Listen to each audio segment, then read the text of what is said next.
choisi Jésus pour guider ma vie. Mon bien-aimé Jésus, il est à moi, je suis à lui. J'ai choisi Jésus pour guider ma vie. Mon bien-aimé Jésus, il est à moi, je suis à lui. J'ai choisi Jésus pour guider ma vie. Mon bien-aimé Jésus, il est à moi, je suis à lui. J'ai choisi Jésus pour guider ma vie. Mon bien-aimé Jésus, il est à moi, je suis à lui. En marchant dans les chemins, dans les rues, observant tous les passants, chacun suivant sa propre voie, égoïstement, tristement. Mon cœur rempli de tristesse, je me pose tant de questions.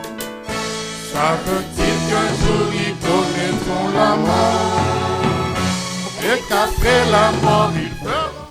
À la gloire à Dieu, nous bénissons le Seigneur pour l'opportunité d'étudier sa parole. Savoir déjà que sa parole est importante, c'est une grâce.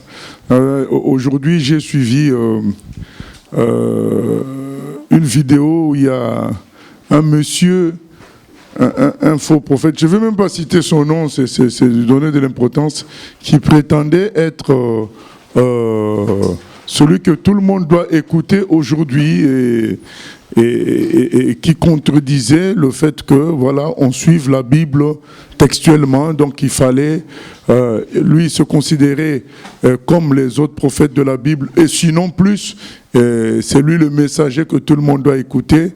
Et on se rend compte de l'importance de la parole de Dieu dans ces moments-là, quand on voit beaucoup de personnes suivre un tel faux serviteur, et que dans la parole, il y a toutes sortes d'avertissements sur ce genre de faux monsieur, et la négligence de la parole de Dieu apporte la destruction. Comme c'est écrit, mon peuple périt parce qu'il lui manque la connaissance. C'est vraiment une réalité quand on regarde de telles personnes parler clairement comme ça, dire que c'est son livre à lui qui est maintenant comme la parole de Dieu d'aujourd'hui, au-dessus de la Bible. Et ce monsieur accepte aussi la Bible. Mais il y a une telle contradiction avec ce qu'il fait et la Bible qu'on ne comprend pas comment les gens qui lisent la Bible peuvent suivre en plus quelqu'un comme ça. Voilà, donc ça nous montre, dans ces moments-là, on se dit, Seigneur, merci de m'avoir amené à aimer ta parole et à m'y attacher, parce que sinon, on serait, comme c'est écrit dans Éphésiens 4, mené selon tout vent de doctrine, à gauche, à droite, en fonction du truc qui marche sur le moment, en fonction du truc qui est dans le succès. Tu vas à gauche, tu vas à droite, et c'est aucune stabilité, aucune véritable relation avec Dieu. Merci Seigneur de pouvoir aimer sa parole et de l'étudier, parce que c'est elle qui est la vie véritable. Donc on était arrivé à 2 Rois chapitre 12. 2 Rois chapitre 12. 2 Rois chapitre 12. Et c'était... On venait de finir 2 Rois chapitre 11. Hein. Voilà, l'histoire de Joas. Maintenant, c'est le chapitre 12. Joas qui était, on le rappelle, un rescapé. Joas, normalement, devait être tué avec tous les enfants d'Akazia, son père, par sa grand-mère, Athalie. Et on avait expliqué ce jour-là que, en ce moment-là, la lignée davidique allait être supprimée.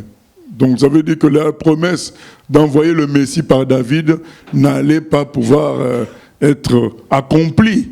Et c'était à 1 centimètre que cela arrive, mais il y a eu la sœur d'Akazia, Josheba, la femme de Jéhoiada, le sacrificateur, qui a soustrait Joas à cette mort-là. Du coup, à l'âge de 7 ans, le sacrificateur Jéhoiada organise l'établissement de Joas comme roi, et c'est ce qui a permis que la lignée de David continue et que finalement le Messie vienne. Donc on voit comment à 1 centimètre près tout peut basculer, mais Dieu est au contrôle. Voilà, c'est cela. Mais bon, la suite ne va pas être toujours très réjouissante, mais au début c'est bon, comme à l'habitude. 2 Rois chapitre 12. On peut commencer. 2 Rois chapitre 12. La 7e année de Jéhu, Joas devint roi, et il régna 40 ans à Jérusalem. Sa mère s'appelait Tibia, de Beersheba. Joas fit ce qui est droit aux yeux de l'Éternel, tout le temps qu'il suivit les directives du sacrificateur Jéhojada. Seulement, les hauts lieux ne disparurent point. Le peuple offrait encore des sacrifices et des parfums sur les hauts lieux. Joas dit au sacrificateur: tout l'argent consacré qu'on apporte dans la maison de l'Éternel, l'argent ayant cours, savoir l'argent pour le rachat des personnes d'après l'estimation qui en est faite, et tout l'argent qui vient au cœur de quelqu'un d'apporter à la maison de l'Éternel, que les sacrificateurs le prennent chacun de la part des gens de sa connaissance, et qu'il l'emploie à réparer la maison partout où il se trouvera quelque chose à réparer.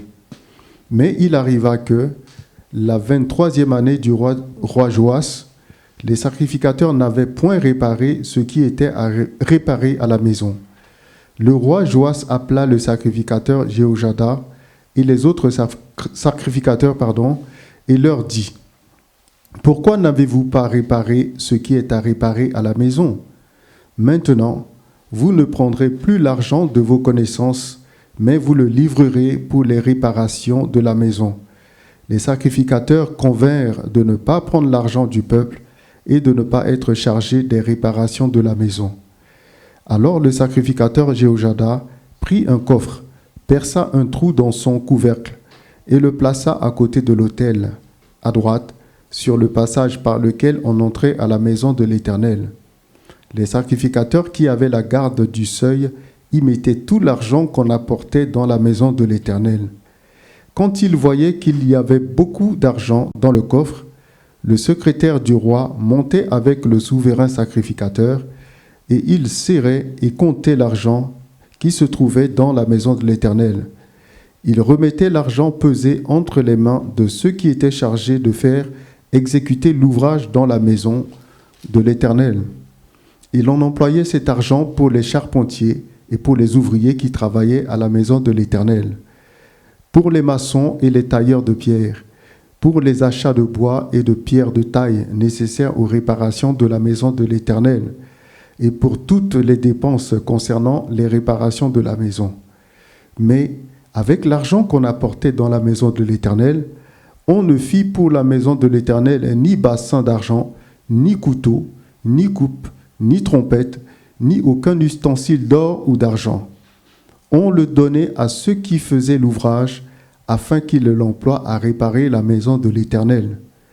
On ne demandait pas de compte aux hommes entre les mains desquels on remettait l'argent pour qu'ils le donnent à ceux qui faisaient l'ouvrage, car ils agissaient avec probité. L'argent des sacrifices de culpabilité et des sacrifices d'expiation n'était point apporté dans la maison de l'Éternel. Il était pour les sacrificateurs. Voilà, donc on voit ce rescapé, cet oint de l'Éternel. Il nous est dit un verset important, c'est le verset 2. Joas fit ce qui est droit aux yeux de l'Éternel tout le temps qu'il suivit les directions du sacrificateur Jéhojada. Donc, tant qu'il suivait les conseils de celui qui, en quelque sorte, l'a sauvé de la mort, et ensuite l'a enseigné, l'a encadré, l'a préparé à devenir roi, et s'est aussi battu pour qu'il soit roi. Donc, c'est le sacrificateur qui a tout organisé, le souverain sacrificateur Jéhojada qui a tout organisé pour que Joas devienne roi. Et il nous a dit, tant qu'il suivait ça, c'était bon, tant qu'il suivait ses conseils. Et entre autres, il a eu à cœur de réparer le temple du Seigneur. Donc Joas fait le travail que Dieu attend du roi, donc de favoriser l'adoration de l'Éternel. que si aujourd'hui Dieu nous bénit, on devient très riche. Il faut qu'on favorise l'adoration de Dieu. Il faut que, quand on a un poste de pouvoir, donc il faut qu'on favorise l'adoration de l'Éternel. C'est ce que Joas fait finalement. Tant que le souverain sacrificateur Jéhojada est vivant, il est à ses côtés. Il est en train de faire tout ça. Mais bon, on nous dit aussi quand même qu'au verset, on nous dit que les hauts lieux n'avaient pas disparu. Au verset 3, seulement les hauts lieux ne disparurent point. Le peuple offrait encore des sacrifices et des parfums sur les hauts lieux. On voit la persistance des traditions ancestrales. Donc c'est ça dont on va parler aussi. Donc on voit que dans les peuples, il y a une grande puissance, c'est la puissance de la culture, la puissance des traditions et des coutumes. C'est vraiment très très fort. Et tout chrétien, tout serviteur de Dieu ne doit pas prendre ça à la légère. Quand on prend ça à la légère, on finit très mal parce qu'on se dit « Oh, c'est des vieilleries », mais des vieilleries qui peuvent nous contaminer et nous empêcher d'être parfaits dans le Seigneur. Donc il faut faire attention, prendre au sérieux les coutumes de ton pays d'origine, les coutumes de ton pays d'adoption, les traditions, la culture. Faire attention que ça ne vienne pas interférer à la vision divine, parce que c'est ça qui a fait tomber beaucoup de personnes. Comme nous avons eu l'habitude de le dire autrefois, c'est qu'il faut comprendre qu'il y a des péchés ou bien des attaques diaboliques qui viennent directement en force. Et on les voit et on les combat. Mais il y en a qui viennent en douceur et on ne les voit pas, mais ça n'empêche qu'elles nous détruisent, ces attaques-là. Petit à petit, un exemple simple, quand un nuage pollué circule pendant des années dans un pays, que ce soit un nuage radioactif, que ce soit un nuage de gaz, au début, on n'en ressent pas les conséquences. La vie est normale, mais on respire ce nuage-là. Mais c'est 20 ans après que les statistiques vous le diront, dans cette région-là, il y a tant de telles maladies pulmonaires, telles maladies liées à l'ORL, donc parce que les gens respiraient ces choses-là. Mais quand ils respiraient ça, ils étaient normaux. Donc ils n'avaient pas l'impression de devenir malades. Donc c'est comme ça que certains... que prend la forme de certains péchés et de certaines traditions et cultures qui, à la base, ne nous donnent pas l'impression de péché, ou bien ne nous donnent pas l'impression de se faire blesser petit à petit par le diable, mais on l'est. On souscrit à quelque chose qui nous influence. À long terme, on verra les dégâts. Donc nous devons être attentifs à ces choses-là, parce qu'on voit que c'est Joas qui est rescapé, mais qui veut bien même faire pour Dieu, mais il ne va pas toujours jusqu'au bout, parce qu'il y a des traditions persistantes. Mais Dieu nous appelle à tout changer. À tout. Celui qui est en Christ est une nouvelle création. Les choses anciennes sont passées et toutes choses sont devenues nouvelles. Donc il faut qu'on soit attentif aux traditions du pays, aux coutumes du pays, traditions familiales. Il faut qu'on soit attentif. Peut-être que c'est de par là que l'ennemi nous aura, mais d'une manière douce. Attention. Et donc, nous continuons. Voyons qu'il a à cœur de réparer le temple. Verset 17. Verset 17. Alors Hazaël, roi de Syrie, monta et se battit contre Gath, dont il s'empara. Hazaël avait l'intention de monter contre Jérusalem. Joas, roi de Juda, prit toutes les choses consacrées, ce qui avait été consacré par Josaphat, par Joram et par Akazia, ses pères, rois de Juda, ce qu'il avait consacré lui-même, et tout l'or qui se trouvait dans les trésors de la maison de l'Éternel et de la maison du roi. Et il envoya le tout à Hazaël, roi de Syrie, qui ne monta pas contre Jérusalem. Le reste des actions de Joas et tout ce qu'il a fait, cela n'est-il pas écrit dans le livre des chroniques des rois de Juda? Ses serviteurs se soulevèrent et formèrent une conspiration. Ils frappèrent Joas dans la maison de Milo, qui est à la descente de Silla.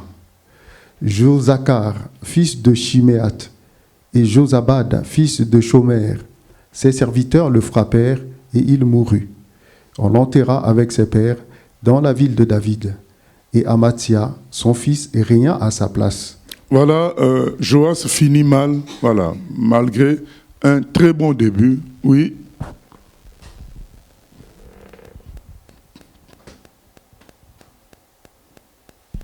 Je voulais revenir un peu au verset 15.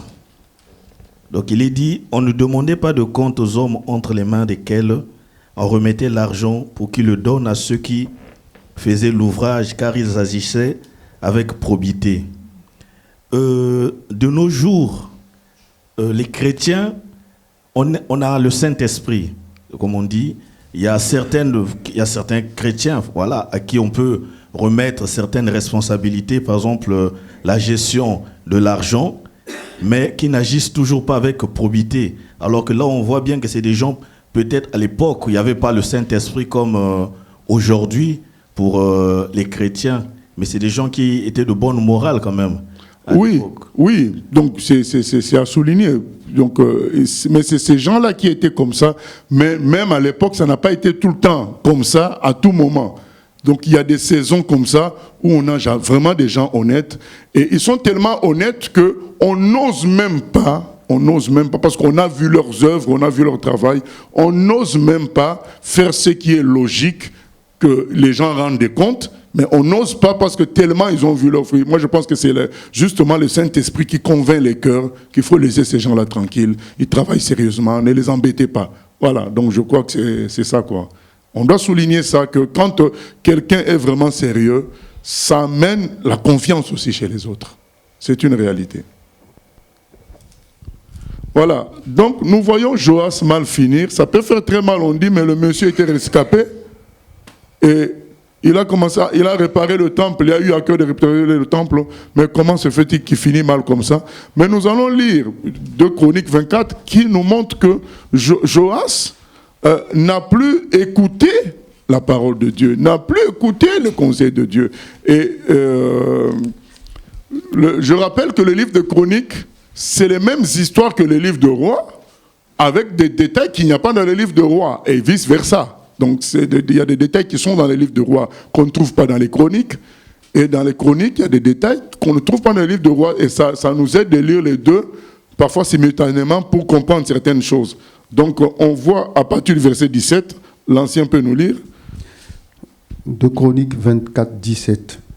Après la mort de Jéhojada, les chefs de Juda vinrent se prosterner devant le roi. Alors le roi les écouta. Et ils abandonnèrent la maison de l'Éternel, le Dieu de leur père, et ils servirent les Astartés et les idoles. La colère de l'Éternel fut sur Juda et sur Jérusalem, parce qu'ils s'étaient ainsi rendus coupables. L'Éternel envoya parmi eux des prophètes pour les ramener à lui, mais ils n'écoutèrent point les avertissements qu'ils en reçurent. Zacharie, fils du sacrificateur Jéhojada, fut revêtu de l'Esprit de Dieu. Il se présenta devant le peuple et lui dit : « Ainsi parle Dieu. Pourquoi transgressez-vous les commandements de l'Éternel ? Vous ne prospérerez point, car vous avez abandonné l'Éternel, et il vous abandonnera. » Et ils conspirèrent contre lui et le lapidèrent par ordre du roi dans le parvis de la maison de l'Éternel. Le roi Joas ne se souvient pas de la bienveillance qu'avait eue pour lui Jéhojada, père de Zacharie, et il fit périr son fils. Zacharie dit en mourant que l'Éternel voie et qu'il fasse justice. Voilà, bien-aimé, c'est que Joas a fait quelque chose de grave. Déjà, il ne commençait plus à écouter. Donc, le Seigneur, quand Jéhojada meurt, le monsieur change de direction. Il commence à adorer les faux dieux. Mais Dieu est bon, bien-aimé. Dieu est bon. Personne ne dira que Dieu a réagi du tic au tac contre lui. Personne. Dieu envoie toujours des gens pour nous prévenir. Mais Joas n'a pas écouté. Alors qu'est-ce que Dieu dit? Il se dit, bon, si j'envoie le fils de Jéhojada, au moins Joas peut penser au passé, que c'est ce papa, le papa de Zacharie, qui l'avait sauvé. Il peut s'en souvenir que c'est le papa de Zacharie qui l'avait installé roi. Si j'envoie au moins Zacharie, il va le respecter. Ça nous rappelle la parabole de vigneron. Donc, quelqu'un, un maître donne ses vignes à des gens pour s'en occuper, et il envoie des ouvriers, des serviteurs pour leur demander des comptes. Et il les tue à chaque fois. Alors il s'est dit, si j'envoie mon fils, ils vont le respecter. Donc c'est la parabole, c'est l'image de Dieu et Jésus. Donc Dieu envoie des prophètes à Israël, ils n'écoutent pas. Il se dit, ah, mais peut-être mon fils, comme ils savent que je suis leur Dieu, ils respecteront mon fils quand même. Et il envoie le fils, et les gens disent, mais c'est le fils, tuons-le et emparons-nous de la vigne. Et c'est ça qui se passe là. Dieu se dit, si j'envoie Zacharie, au moins le monsieur va, en tenant compte du passé, va écouter, du moins ne va pas lui faire du mal, va prendre au sérieux les choses. Non, on l'a fait un complot pour tuer Zacharie en le lapidant. Il a tué, il a tué la personne même qu'il avait sauvée, le fils de la personne qu'il avait sauvé. Et on comprend pourquoi le jugement est tombé maintenant sur Joas, puisque Zacharie en mourant dit, ah, que Dieu fasse justice, ma famille t'a sauvé. Aujourd'hui, maintenant que tu as le pouvoir, tu oublies. Bien-aimé, je donne toujours ce conseil dans mes prédications et dans mes enseignements. Quelqu'un qui oublie le passé est mort déjà. Quelqu'un qui oublie le passé est mort. Vous allez dire, mais oui, mais Dieu, il y a toujours un humain qui nous aide. C'est comme ça dans la vie. Oui, si un humain t'a aidé, tu dois faire attention à cet humain-là. Qu'est-ce qu'il t'a donné comme conseil? Qu'est-ce qu'il a fait pour toi? Parce que c'est la main de Dieu. Cet humain-là a été la main de Dieu pour toi à un moment donné. On ne dit pas qu'on appartient aux gens qui nous ont aidés. On n'appartient pas à nos parents. On n'appartient pas à nos oncles. Mais attention, Dieu, quand il a utilisé quelqu'un pour te mettre sur une voie, sur une route, tu dois faire attention à cette personne. Tu dois respecter cette personne parce que c'est la main de Dieu pour toi et ça peut être la main de Dieu encore dans le futur pour toi. Il faut faire attention. Et là, Jéhoiada a été la main de Dieu pour Joas, qui ne meurt pas et qui devienne roi et qu'il reçoive les conseils. On a lu ça. Il a demeuré droit tant qu'il écoutait les conseils de Jéhoiada. C'est les conseils qui venaient de Dieu, c'était la parole de Dieu. Mais dès qu'il est mort, lui, donc je crois qu'il le prenait comme un contre-pouvoir. Il prenait le sacrificateur non pas comme un père. Tant qu'il était faible, il était comme un père pour lui. Mais dès que lui-même est devenu fort, il est devenu un contre-pouvoir. Et les gens n'aiment pas le contre-pouvoir. Et dès qu'il est mort, il s'est dit, ah, à moi le pouvoir tout seul. Et c'est ce qui arrive à beaucoup de bien-aimés, bien-aimés. Au début, tu ne connais rien. Tu es même païen. On t'amène à la conversion. Après, tu commences à connaître la parole et le pasteur devient gênant pour toi. Un contre-pouvoir. Et petit à petit, dès que tu as franchi, tu as une certaine force. Salaire de 7500 €. Maintenant, je peux nourrir ce monsieur-là avec toute sa famille. Je peux construire telle chose. On oublie le passé. On oublie ce qu'on était. Et tu sais lire la parole toi-même. Tu as reçu des prophéties. Et on oublie le passé, bien-aimé. Quand on oublie le passé, on est en train d'oublier Dieu lui-même. Parce que Dieu est dans ce passé-là. On ne demande pas qu'on fasse, allégeance à des humains. Mais on doit tenir compte des canaux que Dieu utilise pour nous. Pour être attentif et rester humble vis-à-vis de ces canaux parce que s'ils représentent la main de Dieu. Quand on néglige ça, on est en train de négliger Dieu lui-même. Parce que Dieu est passé par là. C'est très important. C'est pas pour rien qu'on lui envoie aussi Zacharie en dernier. Parce qu'on se dit, il va tenir compte du passé. C'est ce papa-là qui a tout fait pour lui. C'est important. Celui qui nie le passé, niera aussi le Dieu. Parce que Dieu est notre passé à nous tous. Si tu commences à nier le petit passé, tu nieras aussi le grand passé.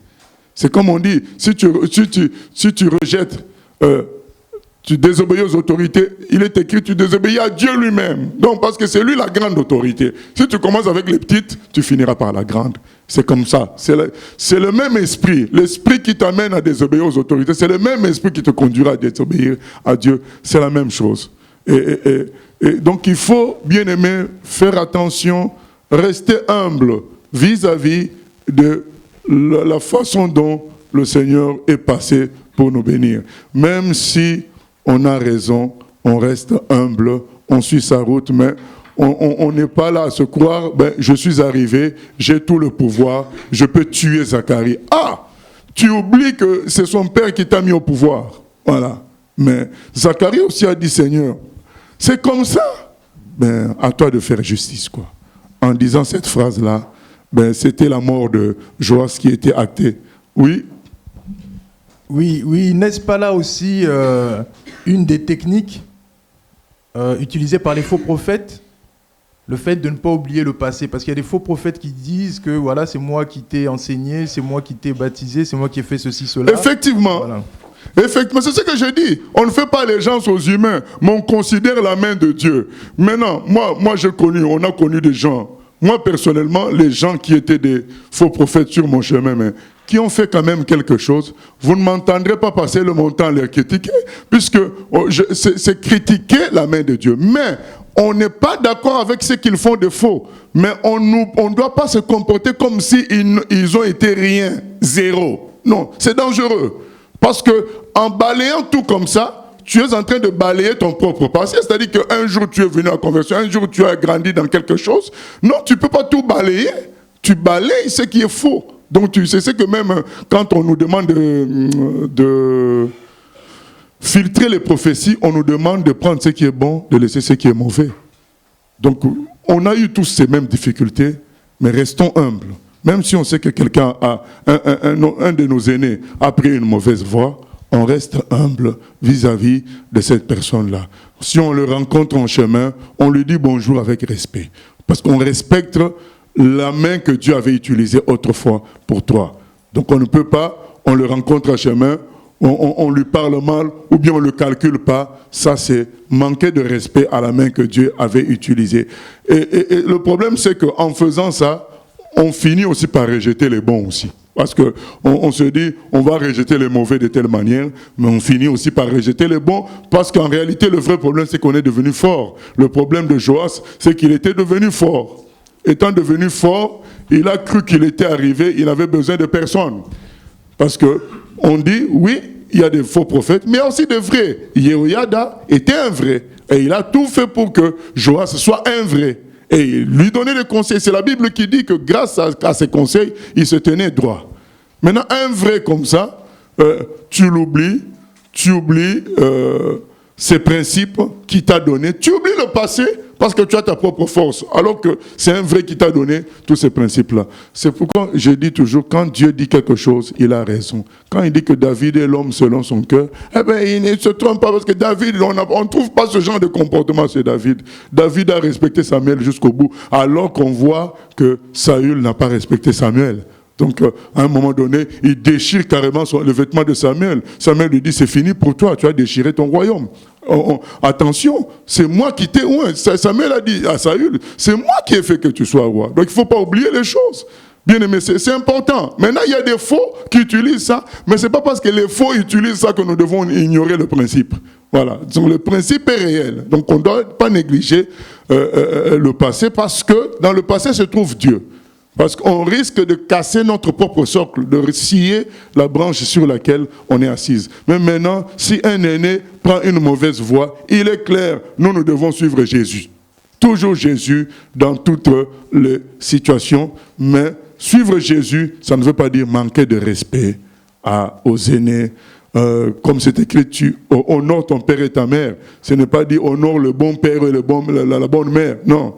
Honore ton père et ta mère, qu'il soit bon ou mauvais, honore ton père et ta mère. Voilà, c'est comme ça, parce que c'est des canaux que Dieu a utilisés pour toi à un moment donné. C'est ainsi qu'on a aussi le respect des aînés en âge, parce que beaucoup des aînés en âge pouvaient nous faire du mal, ils pouvaient nous tuer, mais ils nous ont encadrés, ils nous ont aidés. C'est pourquoi on rencontre un aîné, on le respecte en tant qu'aîné. Maintenant, s'il a pris une mauvaise voie, Nous, on prend la voie de Jésus toujours. Voilà. Oui.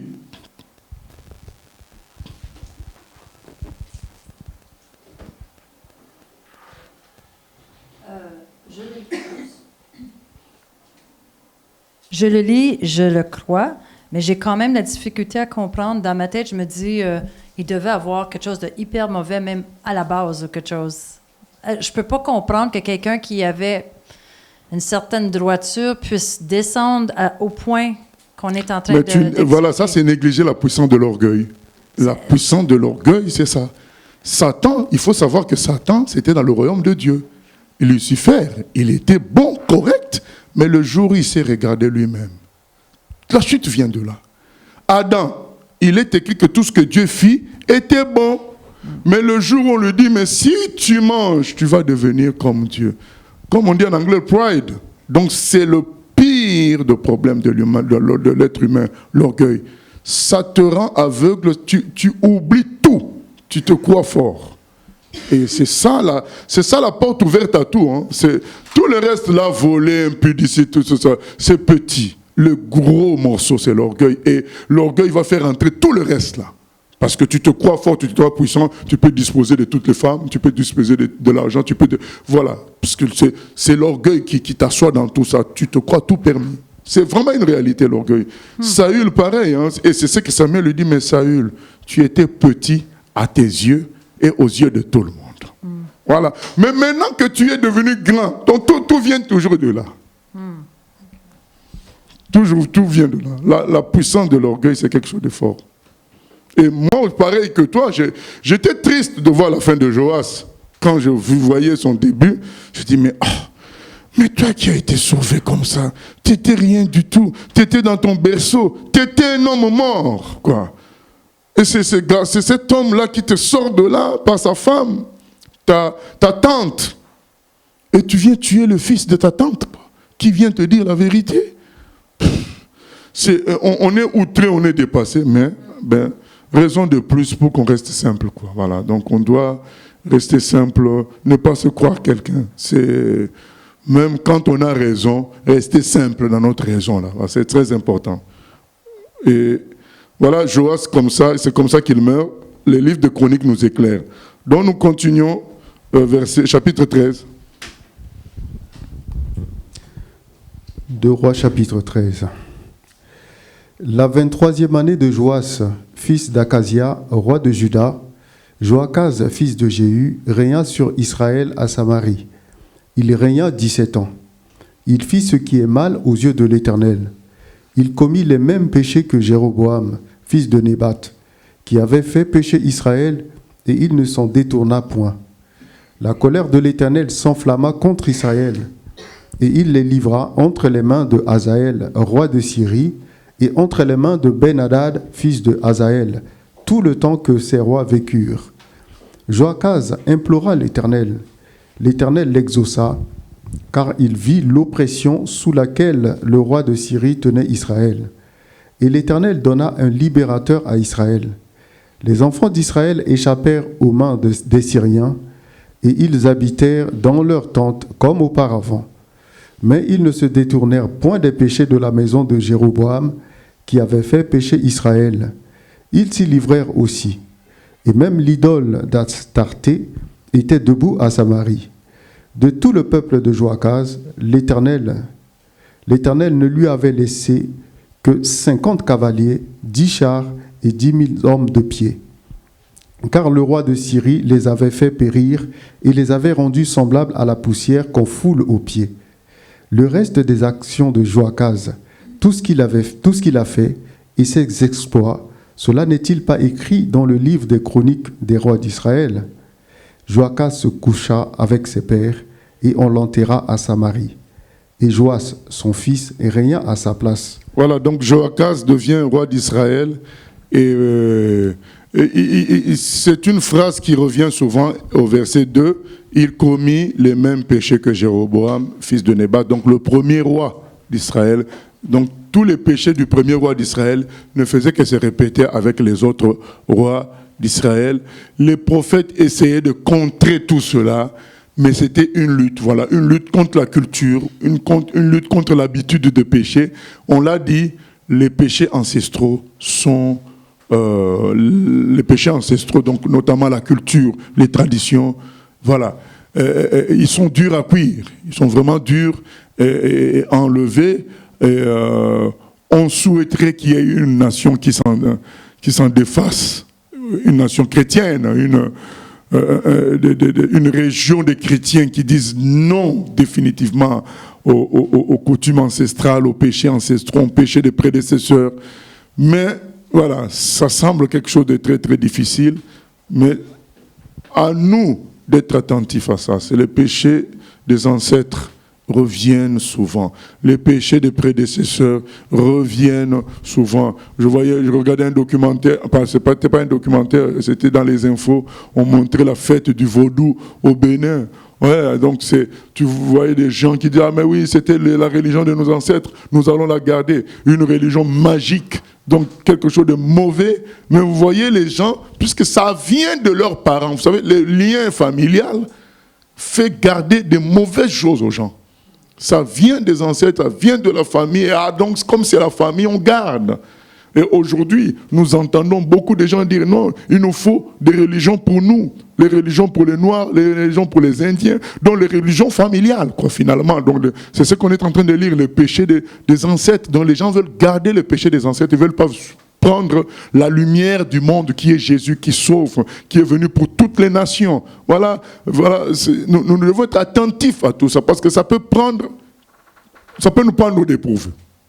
Donc au moment où on ne s'attend pas, on est dans les péchés des ancêtres. Il y a des pasteurs même qui sont retournés, devenus chefs du village, récupérer les fétiches de leurs ancêtres. Voilà. Parce qu'à un moment donné dans leur vie, il y a eu des difficultés, il y a eu des choses, eh bien, ils ont cédé. Donc nous devons être fermes là-dessus. Celui qui est en Christ est une nouvelle création. Les choses anciennes sont passées, toutes choses sont devenues nouvelles. Et on oublie souvent le verset 16 qui nous dit que si nous avons connu quelqu'un par la chair, nous n'avons plus à connaître quelqu'un par la chair, nous devons connaître tout le monde en esprit. Et l'apôtre Paul va loin pour dire, même Jésus, si on l'a connu juste comme un juif, c'est fini, on le connaît maintenant comme fils de Dieu, on doit le connaître en esprit.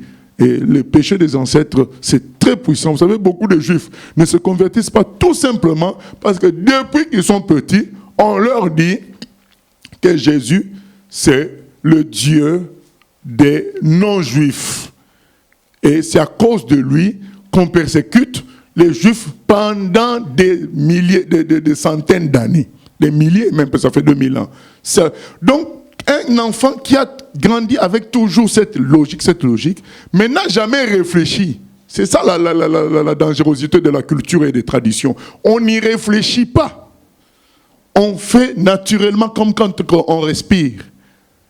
C'est ce qui fait que c'est dur à enlever parce qu'on n'y réfléchit pas. Et le jour où on a fait réfléchir un juif, on lui a dit, mais comment toi tu sais que Jésus n'est pas notre Messie à nous? Ah oui, mais c'est à cause de lui qu'on nous persécute. Oui, mais qui t'a dit ça? Comment tu sais? Oui, mais mes parents me l'ont dit. Mais comment tes parents le savent?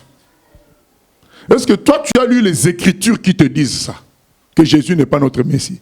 Oh non. Est-ce que toi-même, tu as médité là-dessus? Oh non. Est-ce que tu as fait des recherches là-dessus? Oh non. Mais pourquoi tu peux penser qu'il n'est pas à nous? Quand, au fait, ces gens-là, ils nous traitent d'avoir les cerveaux lavés.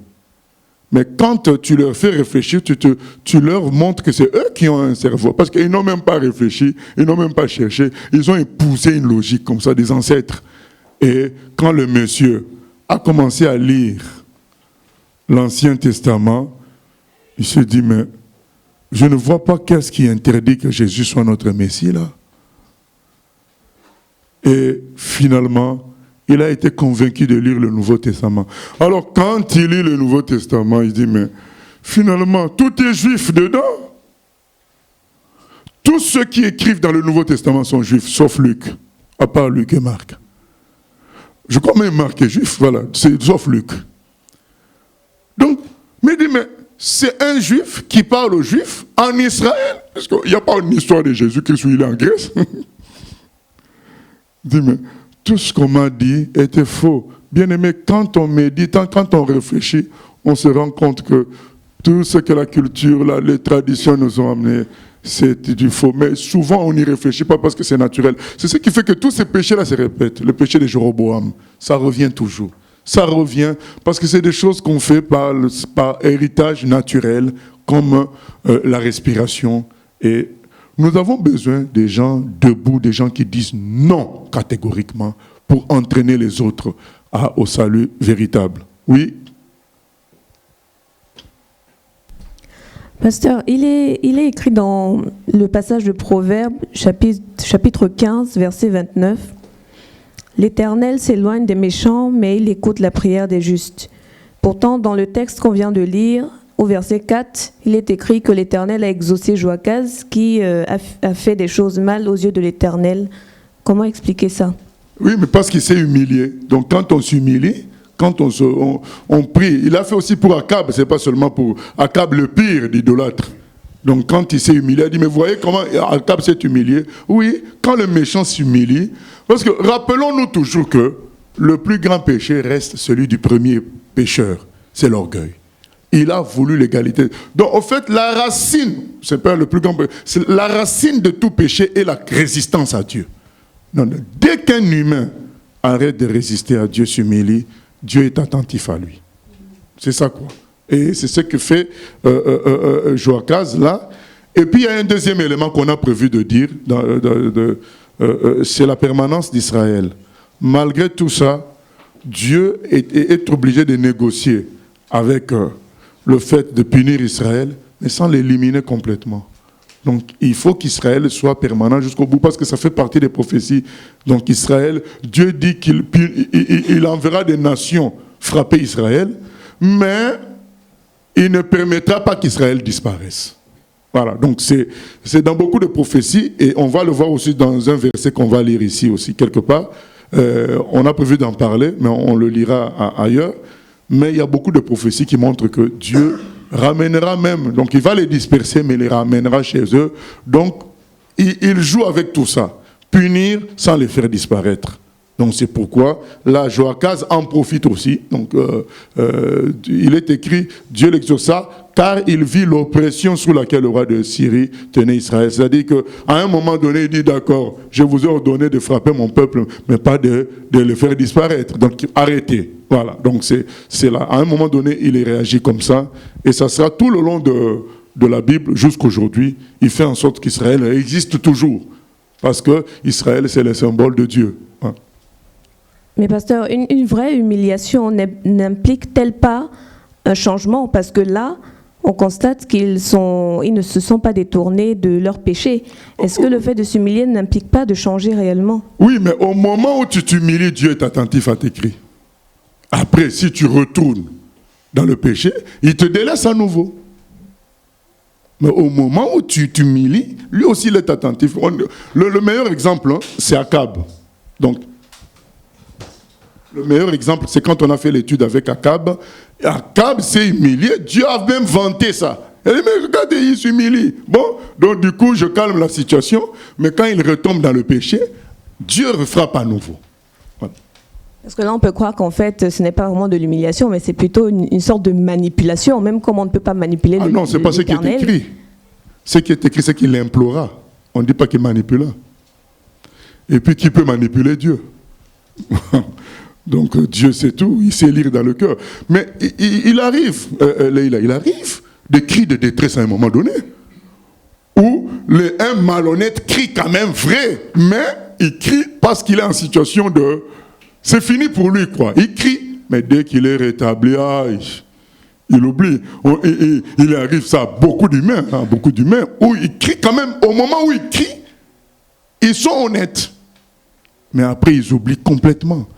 Je me rappelle, j'ai déjà raconté cette histoire dans les prédications, d'un monsieur qui vient, parce qu'il avait un problème d'une maladie chronique, lors d'un meeting chrétien, celui qui prêchait dit, mais monsieur, quand il est avancé pour la prière, il lui dit, mais monsieur, vous avez fait une promesse à Dieu. c'est parce que vous n'avez pas tenu votre promesse que vous êtes dans cette maladie-là. Alors, lui, quand il est retourné chez lui, et puis quand il a parlé aux gens qui l'entouraient, il a dit, c'est faux, je n'ai jamais fait de promesse à Dieu. Jamais. Puisque je ne le connais pas, puisque je ne suis pas chrétien, comment je vais lui faire des promesses? En retournant chez lui, les souvenirs sont revenus. Dieu a renvoyé les souvenirs. Ça faisait beaucoup d'années, quand il était très jeune, il se noyait. Pendant qu'il se noyait, il avait dit, Dieu, si tu me sauves, je te servirai. Sans être chrétien, mais avec le peu de notions qu'on peut avoir de Dieu, voilà, en tant qu'humain, il a dit ça. Mais dès qu'il a survécu, il a complètement oublié. Ça existe. Même nous tous, il y a des choses qu'on a dit, ah, si ça arrive, je vais. Mais dès que, si Dieu me rétablit, je vais commencer à danser pour lui. Mais dès que Dieu te rétablit, on te retrouve encore bien assis, confortablement, veillant sur ton pantalon. Voilà. Mais parce que l'homme oublie, et là, il est en détresse. Dans sa détresse, il crie sincèrement, sauf que c'était un cri lié à la détresse. Mais le cri est sincère, mais tout en état contextuel, circonstanciel. Mais après, je suis d'accord avec la sœur, c'est que ce n'est pas un cri total de tout l'être. Mais quand même, le cri est sincère au moment de la détresse. Oui. Oui, en partant du principe que Dieu laisse l'homme libre, l'homme avec un grand H, libre. Ensuite, là, tu dis que la parole, que Dieu a besoin de maintenir Israël dans sa posture parce que, prophétiquement parlant, ça représente Dieu et aussi il faut que, prophétiquement, elle reste jusqu'à la fin. Mais jusqu'à quel point on peut dire que Dieu sait ce qui va se passer? Si l'homme est libre, comment on peut dire que la prophétie peut s'accomplir à la lettre, étant donné que l'homme est changeant, vu que Dieu le laisse libre? Oui, Dieu lui-même va accomplir la prophétie. Jésus lui-même accomplissait des prophéties. Par exemple, il est arrivé dans un endroit, il a dit, j'ai oublié un exemple, par exemple, quand il a soif, il demande, parce que c'est la prophétie disait, on lui a fait boire telle chose. Et il dit, il a soif, et il demande, on lui donne la chose, il boit, et il dit, afin que ça s'accomplisse la prophétie. Ah voilà, quand il leur demande de prendre 2 épées, il dit, prenez 2 épées et prenez de l'argent. C'est écrit, afin que ça s'accomplisse la prophétie, comme quoi on l'a trouvé avec des malfaiteurs. Voilà. Donc oui, si nous on n'accomplit pas, Dieu va l'accomplir. Oui, mais à quel point comment Dieu fait avec les éléments, bon, même si on ne peut pas tout comprendre là, mais avec quels éléments le Seigneur peut arriver à tenir une prophétie dès le début du monde jusqu'à la fin, sachant que l'homme, comme on voit là le serviteur il meurt, enfin il y a plein d'éléments qui sont un peu surprenants pour nous, qui s'entremêlent et qui peut-être compliquent aussi l'accomplissement de la prophétie. Donc comment Dieu fait pour maintenir, que ce soit quand un serviteur donne une prophétie ou même lui-même, en fonction de ce que je disais là, que l'homme il est libre, en fait, donc libre de tomber, de jamais se relever, après de servir Dieu ou pas. Oui, mais c'est ce que j'ai dit. J'ai dit que si l'homme ne fait pas, Dieu lui-même va faire. Il va susciter quelqu'un pour le faire. Si celui qui avait été prévu ne le fait pas, il va susciter un autre pour le faire. S'il ne le fait pas, il va susciter encore un autre, jusqu'à ce qu'il réussisse. Mais sa prophétie va s'accomplir. Et quand c'est sur la vie d'une personne, quelque chose de bien précis, c'est la vie de quelqu'un. C'est pas que Dieu va remplacer la vie de quelqu'un, puisque Dieu a parlé, par exemple, au travers d'une personne, ou lui-même, il a parlé au cœur de la personne. Et si la personne est changeante, chute entre-temps, parce que tu disais, là, pour rebondir sur ce que disait la sœur. Oui, mais comme pour dire, mais notre vie, quand on regarde les prophéties bibliques, c'est une mission. Et quand toi, en tant que véhicule de la mission, tu n'acceptes pas, tu ne cèdes pas à Dieu, il va se trouver un autre véhicule. Ça ne va pas s'accomplir dans ta vie, mais la mission, elle, s'accomplit chez quelqu'un d'autre, par quelqu'un d'autre. Voilà. Donc c'est à nous de céder pour que ça s'accomplisse chez nous. Mais on a vu ça avec Élisée, et Élie, il a dit des choses à Élisée. On n'a pas vu ça clairement se faire, puisqu'on a dit à Élie d'oindre. Mais Élie n'a pas fait ça, c'est Élisée qui a fait. Donc c'est la mission qui a fait. On avait dit à Élie de joindre Élisée, Azaël et Jéhu. Mais c'est Élisée qui a fait ça. Lui, il n'a fait joindre Élisée. Voilà. Voilà. Donc c'est la mission d'Élie. Ça a continué avec Élisée. D'ailleurs, c'est ce qu'on va voir avec Élisée là tout à l'heure. Donc l'appel de Dieu est plus fort que l'être humain, est plus fort que le véhicule, est plus fort que la mort même. L'appel de Dieu est très, très, très, très, très puissant. Il veille à cela pour l'accomplir. Et voilà, Joachaz répète encore les péchés ancestraux. Donc, bien aimés, faisons attention. Les péchés ancestraux aussi, c'est les péchés qu'ont commis nos prédécesseurs dans la foi. Et que l'on répète naturellement. Nous devons faire attention. On est en train d'étudier la Bible. Ah, mais tiens, c'est toujours l'orgueil. Pourtant, on le lit, hein, c'est toujours l'orgueil. Mais il va y avoir encore des gens au milieu de nous. Mais c'est ça les péchés ancestraux. Donc, on dit, mais il répétait les péchés de Nébat, de Jéroboam, fils de Nébat. Mais tout le monde répète toujours. Mais pourtant, c'est écrit. Bon, donc il faut qu'on soit attentif. Il faut qu'on prenne au sérieux ces avertissements. Oui. Donc il y a 2 questions Internet. Donc la personne veut connaître, avoir l'explication, connaître quelqu'un en esprit et non plus par la chair. Il veut une explication. Un exemple. Par exemple, les gens de ma famille. Autrefois, nous avions un lien physique qui nous liait comme dans une sorte d'alliance. Donc je fais les choses en fonction de, je veille sur notre avenir commun, ainsi de suite. Mais aujourd'hui, les gens de ma famille sont comme une terre de mission pour moi. Donc Christ m'a sauvé, m'a amené à lui, pour que ma famille, que je sois un canal pour le salut de ma famille. Donc du coup, je ne vois plus ma famille comme une sorte d'alliance avec moi, mais je vois ma famille comme une terre de mission. Deuxième question. En Jésus, nous sommes devenus une nouvelle créature. Pourquoi les liens ancestraux ont toujours de l'effet sur les enfants de Dieu? Non, c'est comme les tentations. C'est dans le pays. Ces choses-là sont dans le pays, sont dans l'atmosphère. C'est des tentations, c'est des ventilateurs qui tournent. Celui qui entre dedans, ça le touche.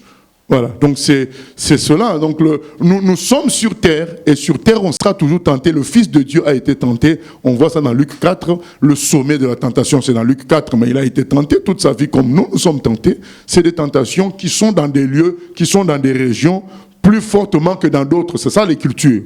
Ça occupe des lieux, ça occupe des régions. Et quand tu es dans ces régions-là, elles ont tendance à t'attaquer. Et donc, c'est là que tu dois te rappeler que toi, tu dois suivre la parole. Tu es une nouvelle création. Tu dois suivre la parole. C'est la parole qui va être ton salut. Nous continuons. Donc, verset 10. Verset 10. La 37e année de Joas, roi de Juda, Joas, fils de Joachaz, régna sur Israël à Samarie. Voilà, ça c'est un deuxième Joas. Hein. Ce n'est pas le Joas, le rescapé. C'est un autre, c'est le fils de Joachaz. Donc il n'y a pas confusion. Cette fois-ci, c'est le roi d'Israël. Le rescapé, c'était le roi de Juda. Là, c'est le roi d'Israël. On continue. Il régna 16 ans. Il fit ce qui est mal aux yeux de l'Éternel. Il ne se détourna d'aucun des péchés de Jéroboam, fils de Nébat. Voilà, ça revient toujours, les péchés de Jéroboam, toujours, oui. Qui avait fait pécher Israël, et il s'y livra comme lui. Le reste des actions de Joas, tout ce qu'il a fait, ses exploits, et la guerre qu'il eut avec Amathia, roi de Juda, cela n'est-il pas écrit dans le livre des chroniques des rois d'Israël? Joas se coucha avec ses pères. Et Jéroboam s'assit sur son trône. Joas fut enterré à Samarie avec les rois d'Israël. Voilà, je reviens encore sur les péchés culturels, ancestraux. Bien aimé, ça devient comme une identité humaine. Et c'est pourquoi ça devient, c'est très difficile de s'en défaire. C'est comme si on devenait une autre personne en se défaisant. Parce que ça inclut tous les domaines de la vie, la nourriture, ça inclut tout. Et vraiment, ça demande ce que Jésus dit, hein, efforcez-vous d'entrer par la porte étroite. C'est ça le péché ancestral. Donc, c'est-à-dire que tu entres par la porte étroite, tu ne vas pas avoir de gros vêtements. Tu as le minimum. Tu te courbes un peu. Nous, on a vu la porte étroite en Israël. Ce n'est pas une porte où on passe comme nos portes là. Il y a une grande porte, et dans la grande porte, il y a une toute petite porte qui sert en temps normal. Et la grande porte, on l'ouvre en temps où il y a les fêtes. Et donc, quand tu dois entrer par la porte étroite, tu dois courber un peu le dos et sauter une sorte de marche, enjamber une sorte de marche. Et Jésus dit, efforcez-vous. Et c'est une porte où tu passes tout seul, quoi. Tu passes tout seul, tu passes pas avec ta valise.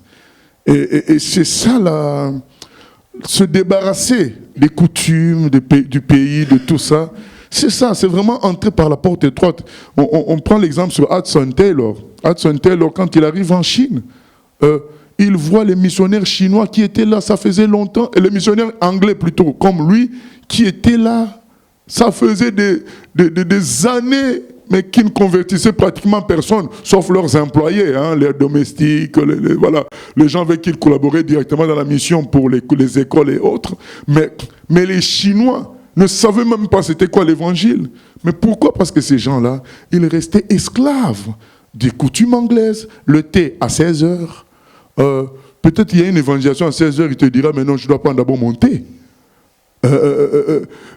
Habillé en costume cravate 3 pièces. Vous savez, le standard anglais, la prestance, machin. Mais Hudson Taylor, quand il est venu, il a abandonné tout ça. Déjà, regardez le processus. Tous ces gens-là sont venus selon un processus occidental logique. Quand je vais là-bas, il y a une provision bancaire pour moi. Il y a une chambre qui m'est réservée, il y a une organisation qui m'attend. Ça, c'est le processus. C'est le péché de Jéroboam. Donc un processus qui est vieux depuis des siècles, mais qui n'est pas écrit dans la Bible. Rappelez-vous, dans la Bible, Jésus dit aux gens d'aller, même poche vide. Donc, vous voyez, mais ça ne paraît pas être un péché que tu as et qu'une organisation t'attende avec une chambre, avec de l'argent, tout ce qu'il faut pour ta mission, ta charge.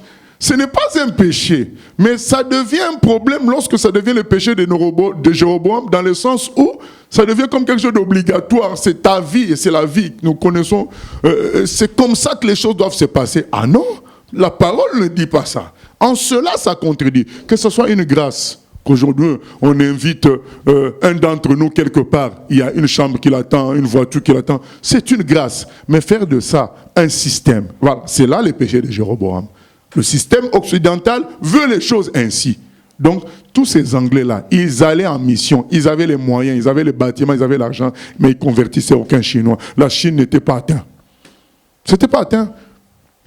Maintenant, quand Hudson Taylor va en Chine, qu'est-ce qu'il fait? Il va, les poches vides déjà, il était parti avec quelques dollars, donc dans les $300 ou $500, sans que ça soit une mission, une organisation qui le chapeaute, qui le couvre. Du coup, il était souvent endetté. Il est parti par la foi, selon la Bible. Donc ça demande, c'est ce qu'on est en train de dire, arrêtez avec les péchés de Jéroboam, ça demande, tu deviens quelqu'un d'autre, tu n'es plus un Anglais. Là, quand ce comportement-là, c'était plus le comportement d'un Anglais. Il était devenu une nouvelle créature. Ce que les autres chrétiens anglais refusaient de devenir. Quand il arrive là-bas, qu'est-ce qu'il fait? Il apprend le chinois. Il apprend les chinois avec les Chinois, pas dans une école anglaise. Les autres aussi connaissaient le chinois, mais bien appris dans une école anglaise. Lui, il apprend avec les Chinois. Qu'est-ce qu'il fait à son alors? Il laisse la barbe pousser comme les Chinois. Qu'est-ce qu'il fait à son alors? Il met la robe comme les Chinois. Ça faisait rire au début, mais ça a pris après. Les Chinois ont commencé à se convertir et une grande mission a été formée, la mission intérieure en Chine. C'est ce qui a produit les gens comme les Ni Tusheng, Watchman Ni, les Alan Yuan. Tous ces gens-là viennent du travail profond d'avant eux, peut-être 50 ans ou un siècle avant, de Hudson Taylor, qui a qui est entré dans l'intérieur de la Chine, parce que les gens maintenant qui venaient, les disciples d'Ascentolo, faisaient comme lui, ils apprenaient les Chinois, ils s'habillaient comme les Chinois, ils parlaient comme les Chinois, ils étaient au milieu des Chinois, et la Chine a commencé à être touchée par l'évangile. Parce qu'il y a quelqu'un qui accepte d'arrêter avec le péché de Jéroboam. Donc tu arrêtes avec ce que ton pays est. Non, là, tu es devenu une nouvelle création. C'est pas facile. On veut toujours apporter quelque chose qui fait notre personnalité. Et c'est ce qui fait que ces péchés-là continuent toujours. C'est bien maintenu parce que l'homme a du mal à prendre une autre identité. Mais c'est ce que l'Évangile nous propose, devenir une nouvelle création. Et souvent, les gens vont toujours dans le Seigneur, mais toujours faire référence à leur culture, faire référence à ce qui est normal à leurs yeux. Et moi, souvent, je leur dis, mais en réalité, ce que tu dis là, c'est que tu veux que ce soit ta culture qui prédomine. C'est pas, tu cherches pas l'évangile. L'évangile n'a pas de culture. Voilà. Et il faut qu'on soit vigilant là-dessus, parce que beaucoup sont étonnés de voir, mais tout le temps le péché de Jéroboam, oui, parce que c'est devenu une culture. Les veaux là, c'était devenu une culture.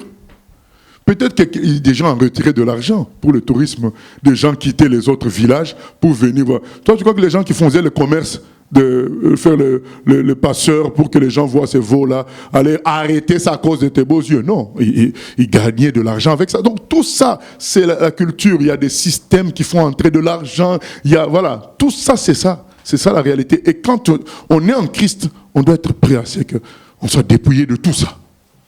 Tu commences comme un bébé, quoi, avec une couche. Voilà, et tu attaques ta vie chrétienne. C'est important, bien aimé, je le dis, c'est important.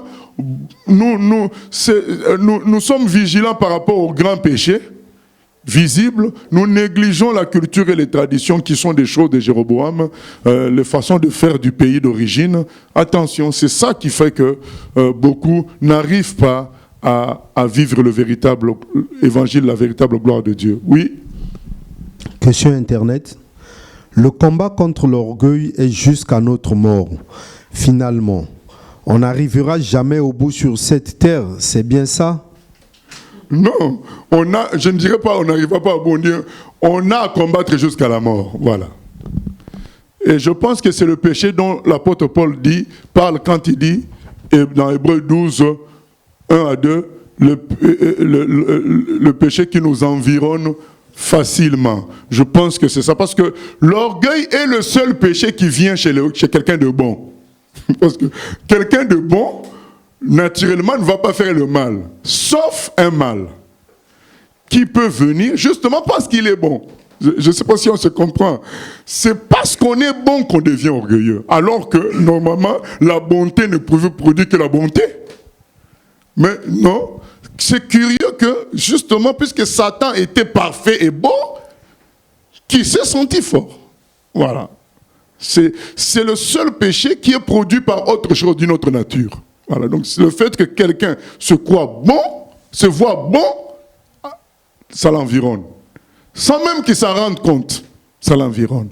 Donc, d'où nous avons besoin de lutter contre l'orgueil jusqu'à la mort. Jusqu'à la mort. Voilà. Nous continuons. Verset 14, je crois. Oui, verset 14. Élisée était atteint de la maladie dont il mourut, et Joas, roi d'Israël, descendit vers lui, pleura sur son visage et dit, « Mon père, char d'Israël et sa cavalerie. » Élisée lui dit, « Prends un arc et des flèches. » Et il prit un arc et des flèches. Puis Élisée dit au roi d'Israël, « Bande l'arc avec ta main. » Et quand il l'eut bandé de sa main, Élisée mit ses mains sur les mains du roi. Et il dit, « Ouvre la fenêtre à l'Orient. » Et il l'ouvrit. Élisée dit, « Tire. » Et il tira. Élisée dit, « C'est une flèche de délivrance de la part de l'Éternel, une flèche de délivrance contre les Syriens. Tu battras les Syriens à Aphek jusqu'à leur extermination. » Élisée dit encore, « Prends les flèches. » Et il les prit. Élisée dit au roi d'Israël, « Frappe contre terre. » Et il frappa 3 fois et s'arrêta. L'homme de Dieu s'irrita contre lui et dit, il fallait frapper 5 ou 6 fois, alors tu aurais battu les Syriens jusqu'à leur extermination. Maintenant, tu les battras 3 fois. Voilà. Donc on peut s'arrêter là. Et on voit Élisée qui est atteint de la maladie dont il mourut. Alors, qui ne connaît pas les miracles d'Élisée? Élisée a ressuscité des morts. Élisée a guéri qui? Naaman, le lépreux. Donc ça fait partie des grands miracles de la Bible, au point que Jésus le cite. Jésus cite le miracle de Naaman dans Luc chapitre 4. Il dit, mais Élisée, il y avait beaucoup de lépreux, mais il n'a guéri que Naaman, le Syrien. Ça fait partie des grands miracles de la Bible, la guérison de Naaman, le lépreux. D'ailleurs, dans la tradition juive, dans leur attente du Messie, le Messie, on allait le reconnaître par 3 miracles. Résurrection des morts, guérison des lépreux et guérison d'aveugles nés. C'est pourquoi quand Jésus dit aux gens, mais croyez au moins par rapport au miracle que je fais, il parlait à des Juifs qui étaient sous une tradition d'attente de Messie, comme quoi le Messie sera le seul capable de guérir un lépreux, le seul capable de faire voir un aveugle né, et le seul capable de ressusciter les morts. Et du coup, quand Jésus fait tout ça, il dit, attendez, je remplis les conditions, au moins à cause de ça, croyez, même si vous moquez de ma personne, mon apparence, mais croyez au moins pour les œuvres que je produis. Et c'est cela. Donc Élisée a fait des miracles, vous savez, je le cite souvent comme étant source de ma joie concernant les miracles. Mais vous voyez que lui-même est malade. Et il meurt finalement d'une maladie. C'est pour nous dire, bien-aimés, attention aux doctrines. Ce n'est pas parce que Dieu va t'utiliser d'une manière donnée, ça doit devenir une doctrine pour tout le monde. Ne créons pas des versets qui n'existent pas. Oh non, un chrétien ne peut jamais tomber malade. C'est écrit où? Oui, peut-être que dans ton environnement, tu as beaucoup prié pour les gens qui étaient à chaque fois guéris, mais ça ne veut pas dire qu'un chrétien ne peut jamais tomber malade. Ne rajoutons pas. N'allons pas au-delà de ce qui est écrit, comme c'est écrit dans 1 Corinthiens 4, 6. N'allons pas au-delà de ce qui est écrit là. Élisée, le grand prophète des miracles, le prophète de la vie, mais lui-même, il tombe malade parce que la maladie fait partie des conséquences du péché ambiant dans le monde. Ça fait partie de ça, ainsi que la mort. C'est ce qui explique que nous mourrons un jour et nous pouvons tomber malades. Et maintenant, quelqu'un dira, mais oui, mais à la croix, Jésus a pris tout ça. Oui, Jésus a pris tout ça, c'est pourquoi nous ressusciterons. Nous ressusciterons nos malades. Mais sur terre, Jésus, en prenant les péchés à la croix, ce n'était pas pour récupérer cette terre, ni récupérer notre corps d'aujourd'hui. C'était pour préparer la résurrection. Mais en attendant, il peut manifester ce qu'il a accompli à la croix par des guérisons, et c'est ce que nous souhaitons, et c'est ce que nous aimons. Mais ça ne veut pas dire qu'il guérira tout le monde, ça ne veut pas dire que les maladies disparaîtront de la terre. Ça voudrait dire que si les maladies disparaissent, donc ça veut dire que le péché aussi a disparu. Oh, c'est faux, le péché est là, et Dieu a un autre dessein, c'est quoi? C'est que tout cela meure pour qu'il y ait résurrection. C'est ça le plan de Dieu. Et donc, là, Élisée est bien malade et on nous dit qu'il en meurt même. Il en meurt. Et nous passons à un autre élément important. Voilà, ce sera vraiment l'enseignement d'aujourd'hui. L'un des enseignements importants. Bon, on écoute la question. Oui, pasteur, en lisant à partir du verset 14, il me semble que char d'Israël et sa cavalerie, c'est quelque chose que Élisée avait dit quand Élie partait au ciel également. Oui. C'était la même phrase. Est-ce que tu peux nous rappeler quelle est la signification, si elle a une signification particulière? Ça voudrait dire que la responsabilité de la protection d'Israël reposait sur cet homme-là. C'est-à-dire par ses prières, par sa présence, il y avait comme une protection sur tout Israël. Parce que c'est char d'Israël et sa cavalerie, mais c'est les chars d'Israël et la cavalerie d'Israël qui combattent face à l'ennemi. Et donc, ça veut dire que Élisée représente l'instrument que Dieu utilise comme char, comme cavalerie d'Israël. Et on l'a vu à plusieurs reprises, hein, à Samarie, quand ils étaient entourés, comment Élisée les a rendus aveugles, les soldats syriens. Et on a vu ça à plusieurs reprises quand on est même parti dire au roi de Syrie, mais pendant que nous sommes en train de discuter des stratégies, Élisée nous entend. Donc même les Syriens savaient que tous leurs plans étaient déjoués par le prophète Élisée parce que Dieu lui révélait ça. Donc, et oui, effectivement, il peut y avoir des gens qui, grâce à leur prière, grâce à leur présence, Dieu protège tout un ensemble. On voit la Suisse, comment elle a été protégée de la Deuxième Guerre mondiale. On a les infos a posteriori. Il y a des gens comme Jean Schwab qui étaient partis dans les montagnes prier. Dieu lui avait montré que la Deuxième Guerre mondiale ne touchera pas la Suisse. Donc il est parti prier pour cela, jeûner dans les montagnes. Il y a des gens qui ont prié comme ça en Suisse. Et dans d'autres endroits, hein, dans d'autres pays aussi, il y a eu des cas comme ça où des chrétiens qui ont prié pour que la guerre n'arrive pas chez eux. Ce n'est pas arrivé. Oui, char d'Israël et sa cavalerie, ça symbolisait que c'est Élisée, la protection d'Israël reposait sur Élisée, si on l'écoutait, quoi. Oui. Et finalement, en lisant ce passage, j'ai l'impression que le roi Joas d'Israël et par exemple le roi Joachaz qu'on vient de lire, ils comprennent les affaires de l'Éternel. C'est-à-dire qu'ils savent comment l'Éternel fonctionne, mais ils ne se détournent pas. Voilà, mais les intérêts humains, mais c'est la même chose pour les humains. On sait, nous on connaît des gens même qui sont polygames, dès qu'il y a des problèmes, ils gênent 3 jours. Donc le monsieur, il a plusieurs copines, mais dès qu'il a des problèmes sérieux, oh non, moi j'entre dans les prières pendant 3 jours. Quoi? Mais voilà, donc les gens savent que Dieu existe. Et ils savent que quand on prie, quand on s'humilie, il agit. Ils savent, mais ne veulent pas donner leur vie à Dieu. On revient toujours à l'histoire d'Adam. Il ne veut pas que Dieu soit son chef. C'est le péché de Jéroboam, le péché d'Adam. L'homme ne veut pas de chef. Oui. Je reviens sur le fait que Élisée est malade. Et donc, il est malade.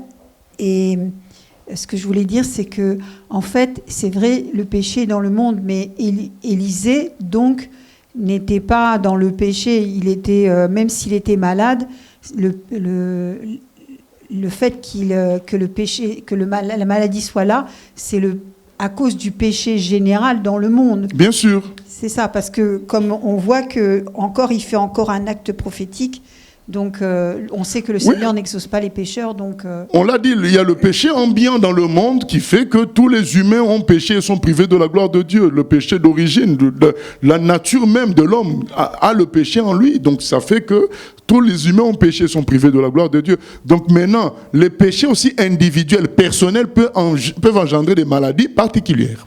Voilà, donc il y a les 2 cas. Il y a le péché général de l'humanité qui engendre des maladies et il y a des maladies particulières venant de péchés particuliers aussi. Voilà, donc c'est...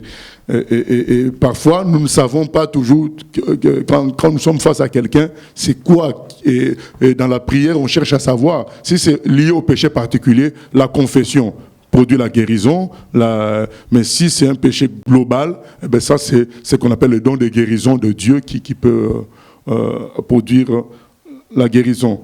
Et les médecins aussi, hein, voilà. Donc, voilà, nous arrivons à cette histoire importante qui est dans la Bible concernant Élisée et Joas d'Israël. Alors, il est écrit au verset 15, Élisée lui dit, prends un arc et des flèches. Et il prit un arc et des flèches. Puis Élisée dit au roi d'Israël, bande l'arc avec ta main. Et quand il l'eut bandé de sa main, Élisée mit ses mains sur les mains du roi. Et il dit, ouvre la fenêtre à l'orient. Et il l'ouvrit, donc à l'est. Hein. Élisée dit, tire. À l'est, ça symbolisait la Syrie, parce que la Syrie qui les menaçait. Et il tira. Élisée dit, c'est une flèche de délivrance de la part de l'Éternel. Une flèche de délivrance contre les Syriens. Tu battras les Syriens à Aphek jusqu'à leur extermination. Donc, le monsieur a l'explication prophétique concernant le tir de la flèche. Donc, parce que certains diront peut-être, ah mais oui, mais lui il ne savait pas, par rapport à ce qu'on va commenter par la suite. Non, là il le sait. Il sait qu'une flèche tirée est une victoire. Et l'image d'une victoire que Dieu accorde. Puisque Élisée lui dit ça. C'est une flèche de délivrance. Verset 18, Élisée dit encore, prends les flèches. Et il les prit. Élisée dit au roi d'Israël, frappe contre terre. Et il frappa 3 fois et s'arrêta. L'homme de Dieu s'irrita contre lui et dit, il fallait frapper 5 ou 6 fois. Alors tu aurais battu les Syriens jusqu'à leur extermination. Maintenant tu les battras 3 fois. Voilà. Alors, ça nous appelle à la foi sans retenue, à la foi totale dans les promesses de Dieu. Le chrétien ne doit pas vivre dans une niche de la Bible, donc une petite partie où il a quelques promesses et il s'en contente, il reste là. C'est pas bon. Il y a toute la parole est pour nous. Le chrétien doit aspirer à ce que toute cette parole s'accomplisse. Je vais maintenant, c'est vrai qu'un chrétien ne peut pas tout faire, mais en tant qu'Église, parlons en tant qu'Église, nous devons aspirer à ce que toute la parole s'accomplisse. Allez faire de toutes les nations des disciples. Prêchez la bonne nouvelle à toute la création. Voici les miracles qui accompagneront ceux qui ont cru. Demandez-moi les nations, je vous les donnerai. Mais bien aimé, tout ça, quand nous négligeons de réclamer ça au Seigneur, nous sommes comme Joas. On sait que le Seigneur peut faire des choses, mais on ne frappe pas la flèche. Puisqu'on en a déjà frappé pas mal, 3. Parce que c'est beaucoup diront, mais il en a quand même frappé 3. Mais Élisée dit, mais non, tu aurais dû comprendre le message qui était là. C'est un message de foi. Bien aimé, un des problèmes de l'Église, c'est la foi. Un des grands problèmes de l'Église. Vous savez, quand les gens ont atteint 300 personnes dans une salle, la salle est belle, la salle est achetée, ils oublient qu'il y a une ville, ils sont dans une ville qui contient 3 millions de personnes. Ils se contentent de leurs 300 personnes avec de belles décorations, mais la ville contient 3 millions de personnes. Est-ce que vous vous rendez compte de la différence qu'il y a entre 300 et 3 millions? C'est beaucoup, 300 et 3 millions. C'est beaucoup. 3 millions, c'est 10 000 fois 300. Donc vous prenez le groupe de 300, vous répétez ça 10 000 fois. 3 millions. Donc vous n'avez que le seul groupe parmi 10 000. Vous n'avez qu'un groupe et vous vous en contentez. Vous êtes dans la joie. Vous êtes fiers. Non. Il y a toutes les promesses. Nous devons en tant qu'Église, nous devons en tant que chrétiens, même en tant que chrétien, même si ce n'est pas toi qui vas accomplir ça, mais tu dois souhaiter voir, tu dois souhaiter vivre ça, tu dois souhaiter que ça s'accomplisse, puisque c'est les flèches. La parole de Dieu, c'est les flèches. Tous ces versets-là, c'est les flèches qu'on donne à Joas. Nous, aujourd'hui, on ne donne pas de flèches, mais c'est des versets, c'est des paroles. C'est la pensée divine qui se trouve dans la Bible. Le souhait divin, il dit dans 1 Timothée 2, 4, Dieu veut que tous les hommes soient sauvés et arrivent à la connaissance de la vérité. Ce n'est pas moi, c'est la pensée divine. Donc un chrétien, soit dans cette attente-là, soit dans cette prière-là, c'est ça que Dieu attend. Mais il y en a qui disent, tous mes enfants sont convertis. Oh, le dernier de ma famille qui ne l'était pas vient de se convertir à 85 ans. Gloire à Dieu. Mais non, le Seigneur veut plus que ça.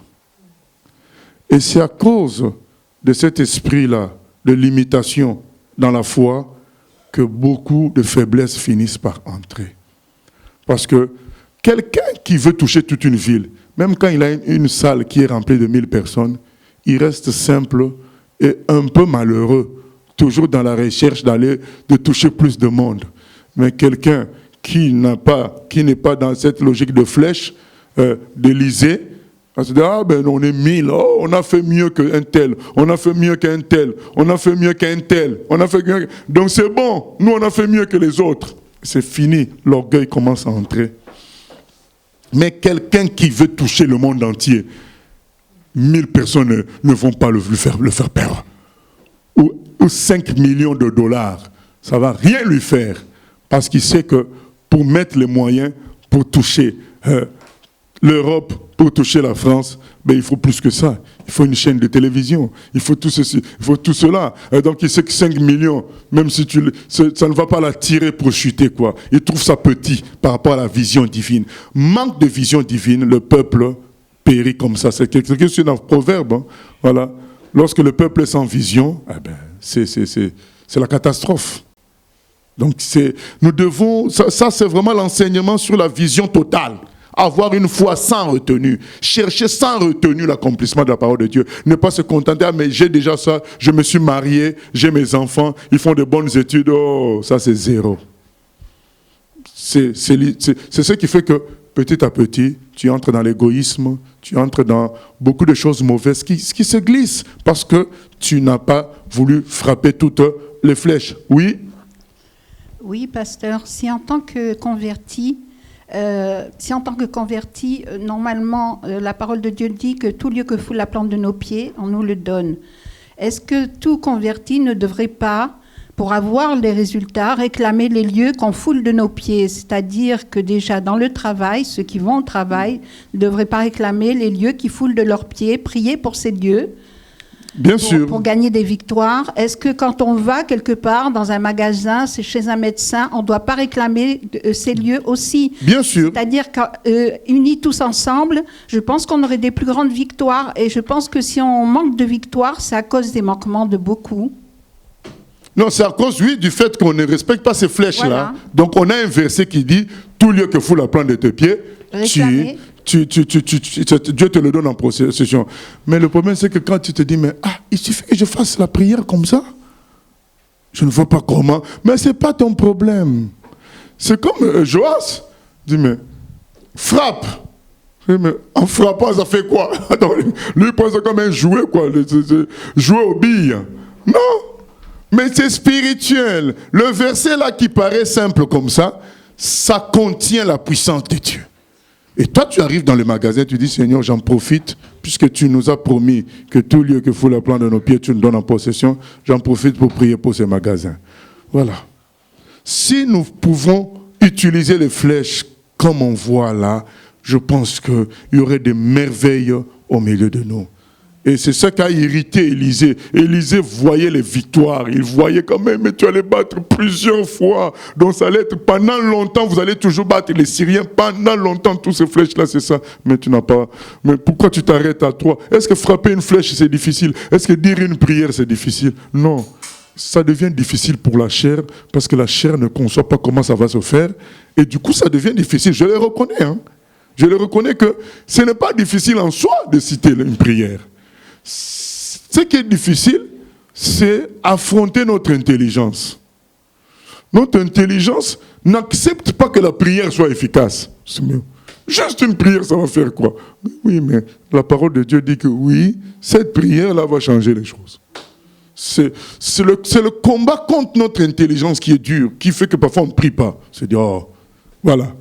Au fond de nous, on n'ose même pas prier, tellement on voit que ce qu'on va demander est grand, on s'arrête, quoi. Mais non, on doit. Et puis, tellement on voit que ce qu'on va demander est grand et que notre prière est petite, parfois on compte. Je me souviens, j'ai été quelque part, j'ai prié d'une manière, mais en 3 minutes, mais c'est un pasteur qui était là. Hein.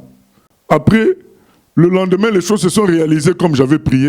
Et il était revenu dire, mais la prière de 3 minutes a fonctionné. Moi, je dis, mais c'est quoi ça? Vous voyez, c'est quelque part, les gens sont, voilà, ça s'appelle comment? Formatés. Ils sont formatés à ce que, mais une petite prière comme ça va faire quoi? Et il me l'a dit même à 2 ou 3 reprises. Donc même si tu as prié courtement, je dis, mais dans mon cœur, je dis, mais c'est en plus c'est un pasteur. Donc il va prêcher aux autres. Donc, mais prier courtement, ça veut dire quoi? Comment lui sait que c'est court? Voilà, donc c'est tout ça. Et souvent, quand les gens vont te raconter leurs expériences, j'ai prié pendant 5 heures, Dieu m'a écouté. Mais non, c'est bien que tu aies prié pendant 5 heures. Mais ce qui est important, c'est la foi illimitée au fait que Dieu va agir d'une manière illimitée. C'est ça qui compte. Et si cette prière te conduit 10 heures de temps, c'est très bien. Mais si ça se fait par la quantité que tu penses que tu vas réussir, non. C'est par la foi que tu vas réussir. Et la quantité n'est que la communion avec le Seigneur, n'est qu'une lutte pour que ce que nous trouvons lointain, trop grand, devienne simple pour nous. À force de prier, ce que tu pensais être lointain et trop grand devient simple pour toi. Et là, ta foi devient au maximum et tu décrètes les choses, ça s'accomplit. Mais ne pensons pas que c'est la longueur qui compte, mais c'est cette foi-là où on dit au monsieur tout simplement, frappe les flèches. Frappe les flèches. Tout simplement. Bien aimé, on te dit tout simplement, prie. Dis une prière. C'est tout. Tout simplement, et puis nos raisonnements nous en empêchent. On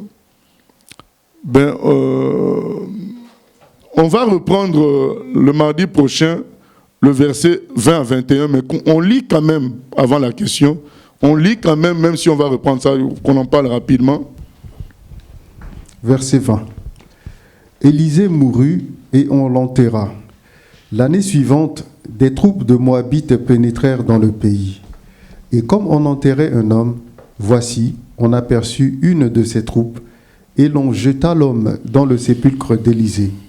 L'homme alla toucha les os d'Élisée, et il reprit vie et se leva sur ses pieds. Bon, voilà, donc nous allons reprendre ça quand même la fois prochaine, mais nous tenons à le dire, puisque dans les sous-titres qu'on a mis sur YouTube, il y a cette affaire-là de l'appel de quelqu'un qui dépasse sa mort. Donc, tu meurs, mais si tu as été correct avec Dieu, si tu as été droit, ton appel va dépasser ta vie. Et c'est ce qui se passe avec les Paul, les Pierre, que nous continuons à lire jusqu'à aujourd'hui, parce qu'ils ont été corrects avec le Seigneur.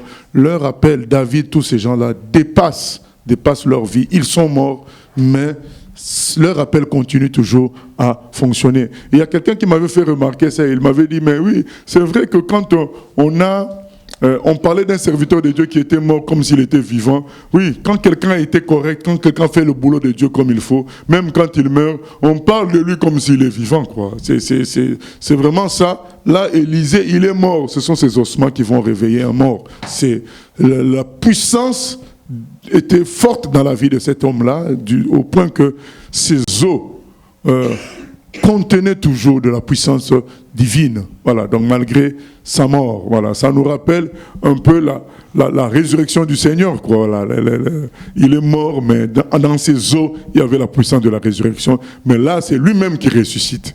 Mais ici, c'est plutôt quelqu'un d'autre qui revient à la vie. Voilà, nous clôturons avec cette question. Oui, pasteur, par rapport à la foi, est-ce que ça veut dire que lorsqu'on demande quelque chose à Dieu, le fait de redemander, c'est un manque de foi?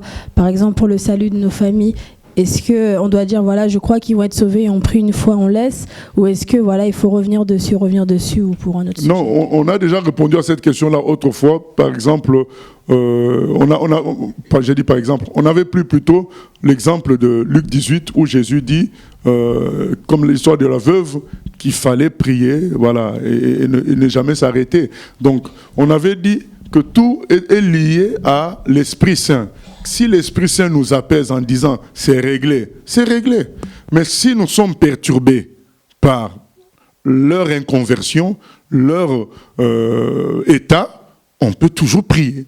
Au fait, c'est lié à la paix qu'on reçoit du Saint-Esprit. S'il nous met la paix en nous, on arrête. Si on n'a toujours pas la paix, on applique ce que Jésus a dit dans Luc 18, on continue à prier jusqu'à l'exaucement.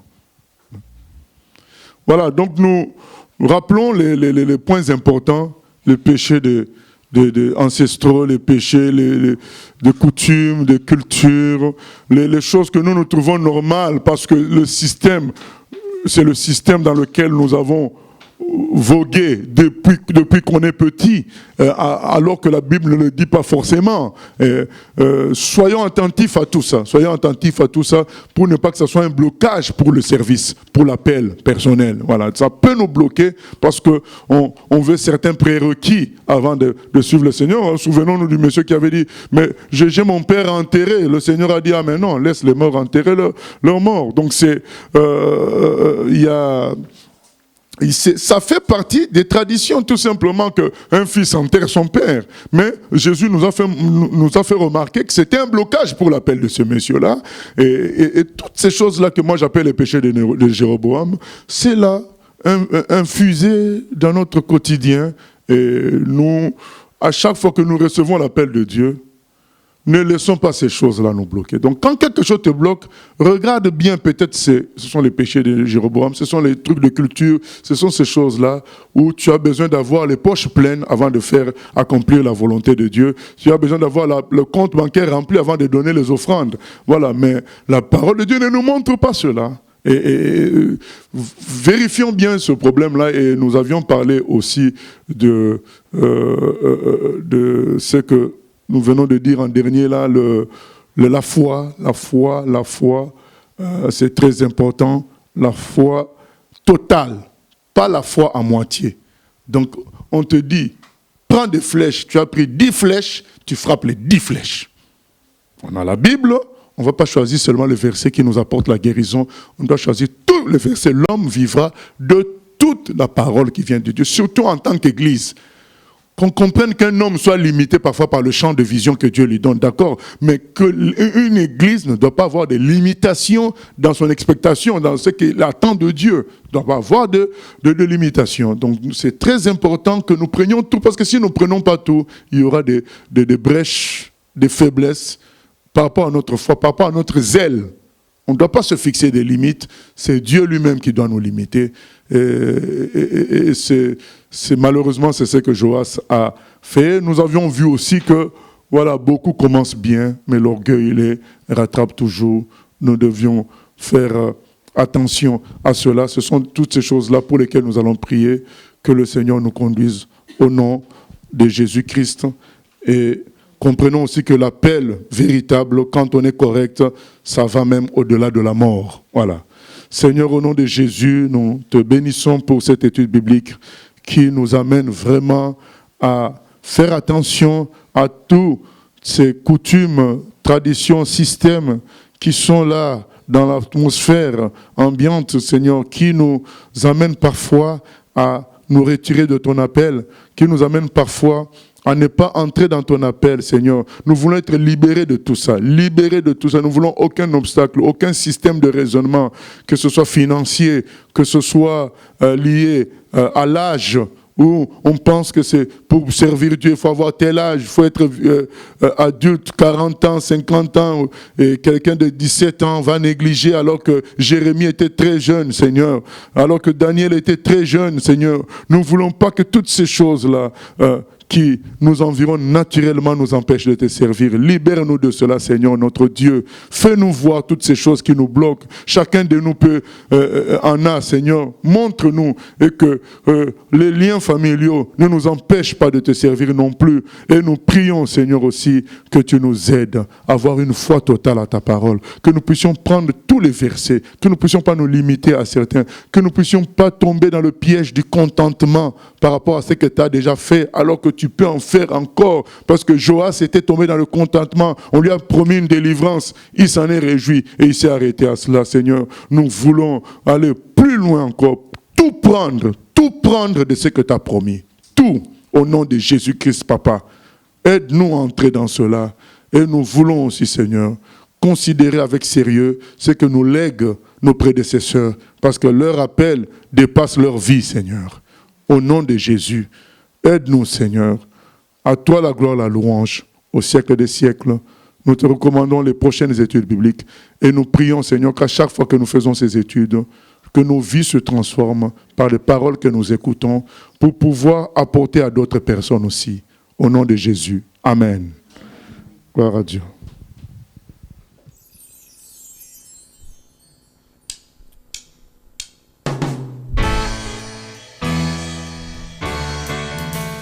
J'ai choisi Jésus pour guider ma vie.